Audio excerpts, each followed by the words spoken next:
Você acha que o Coringa é só um vilão psicopata que ri muito? Então você não entendeu nada, porque existe um segredo sobre ele, um segredo tão perturbador que a própria DC teve medo de confirmar. E quando você descobrir, vai entender por que ele é o vilão mais perigoso que já existiu. E não tem nada a ver com bombas, veneno ou violência. Tem a ver com algo muito pior: a verdade. Gotham City, cidade mais sombria do mundo dos quadrinhos, berço do Batman, lado de criminosos, mafiosos e assassinos. E no meio de todo esse caos, surge ele. Sem nome, sem passado, sem motivo, só uma pergunta que ninguém consegue responder: quem é o Coringa? E aqui está o primeiro choque: essa pergunta não tem resposta. Não porque a gente não sabe, mas porque ele não quer que exista nenhuma. Vamos explicar. Imagina uma sala de interrogatório: Batman, maior detetive do mundo, sentado frente a frente com o palhaço, e o Coringa contando 3 versões diferentes de como ganhou as cicatrizes, todas convincentes, todas falsas, todas propositais. Porque o Coringa descobriu algo que nenhum outro vilão entendeu: a origem não importa, o caos importa. E isso é só o começo da loucura. Mas tem uma coisa que a DC escondeu por décadas, uma teoria tão perturbadora que eles só confirmaram em histórias fora da continuidade principal. E quando você entender essa teoria, você nunca mais vai ver o Coringa ou o Batman da mesma forma. Vamos lá? Primeira revelação: o Coringa não tem origem canônica. Zero. Nada. E isso foi uma decisão consciente dos roteiristas. Existe a Piada Mortal, onde ela é um comediante fracassado. Existe a versão do filme, onde ele é Arthur Fleck. Existe a versão onde ele é um mafioso. Existe até uma versão onde ele é 3 pessoas diferentes. E sabe qual é a verdadeira? Nenhuma. Porque o Coringa entendeu algo profundo.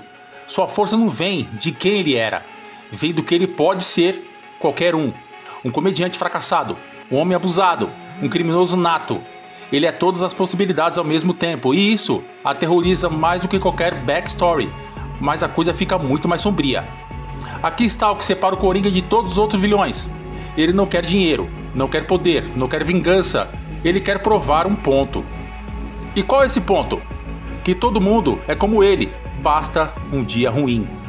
Em A Piada Mortal, ele atira em Bárbara Gordon, filha do comissário, e a deixa paraplégica. Por quê? Para provar que o pai dela, o comissário Gordon, um dos homens mais justos de Gotham, ia enlouquecer também. Ele tortura, humilha, destrói psicologicamente, tudo para provar que a sanidade é só uma questão de sorte. E o pior, ele quase consegue. Gordon sobrevive, mas nunca foi o mesmo. Agora a bomba, a teoria que a DC escondeu por anos. E se o Coringa for a prova de que o Batman criou seus próprios vilões? Pensa comigo. Antes do Batman, Gotham tinha máfia, crime organizado, até aí, normal.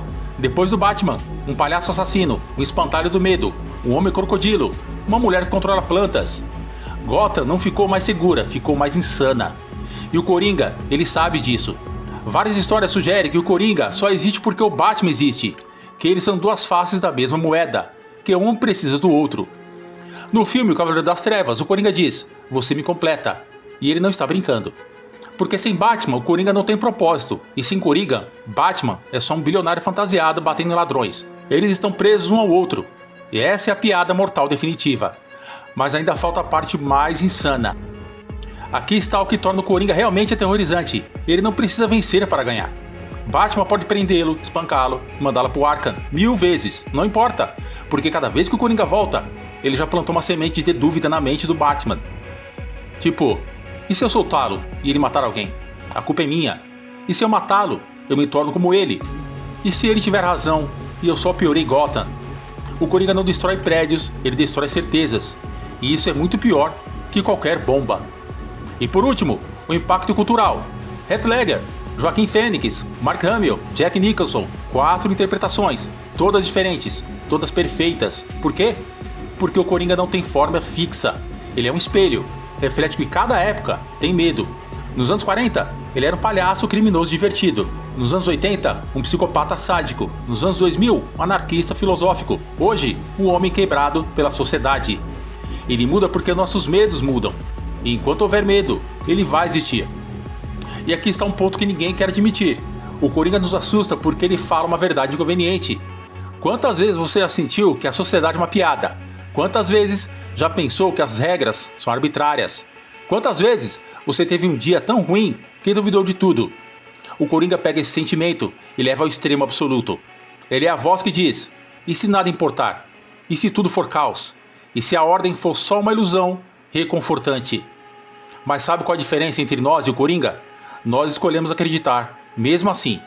Escolhemos agir como se importasse. Escolhemos não cair na piada. E talvez, só talvez, essa seja a verdadeira vitória sobre ele. Bem, e agora que você entendeu quem o Coringa realmente é, agora que você viu as camadas, a filosofia, o terror psicológico, deixa eu te fazer uma pergunta. E se eu te contar que existe um vilão da DC que não destrói cidades, que não destrói mentes, mas que destrói realidades inteiras? Comenta aí, se você sabe quem é. Se acertar, o próximo vídeo é dele.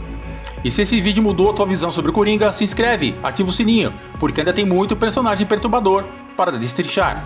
Valeu, e lembra, no universo DC, até as piadas têm veneno.